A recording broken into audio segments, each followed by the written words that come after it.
Stephen now discusses Habit 2, Begin with the End in Mind. Habit 2 is based on the principle of personal leadership. Stephen explains how beginning with the end in mind requires a sense of vision and self-chosen values and applies to everything we do in our personal, family, and organizational lives.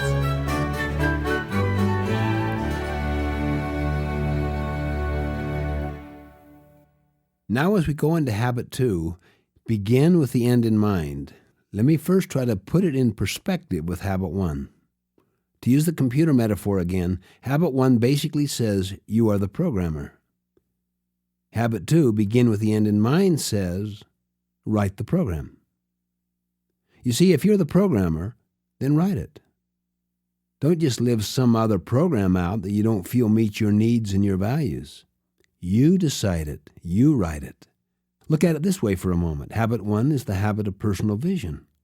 That is, you have a vision or a personal sense that you have this internal power to choose your response, and that you can choose it on the basis of values. But notice that assumes values. That assumes a self-chosen value system. That's what Habit 2 is. Habit 2 is the habit of personal leadership. It's based upon that vision, but it's the program that you write for yourself. You take leadership in your own life, in your family life, in your work life. Leadership deals with the direction of one's life.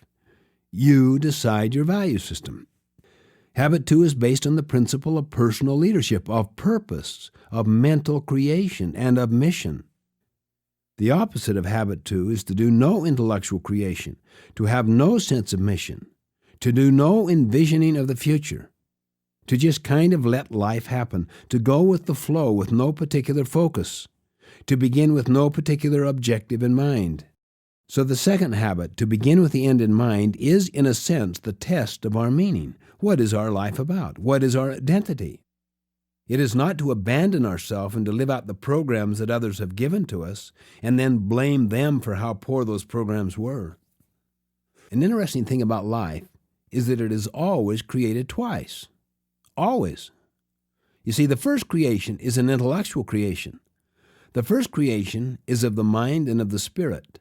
The second creation is a physical creation.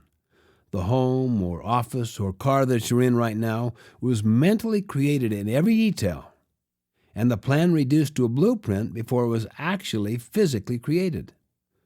The carpenter's rule is, measure twice, cut once. In other words, you've got to make sure the blueprint, the first creation, is really what you want and that you've thought through everything. Obviously, the key is to begin with the end in mind. I think you can see the applicability of this idea to any field of endeavor. I mean, how useful is it that you have the end in mind when you're doing, say, a jigsaw puzzle? How useful is it that everyone has the same end in mind? You begin each project with the end in mind. You begin each day with the end in mind. You exercise with the end in mind. You go into a meeting with the end in mind, not necessarily that your decision is accepted, but that the group together produces the best decision and strengthens their relationship. In other words, this concept of begin with the end in mind applies to everything we do in our lives, from our professional life to our personal and family life. This is so basic with families and organizations. The fundamental reason, the root reason why families split up and organizations fail is that its members do not share a common vision. What if everybody participated to create that vision and purpose and worked to create it over a period of time to where they really owned it? They felt it. This is our vision.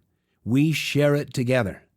To begin with the end in mind is the most important decision and the most significant decision. Why?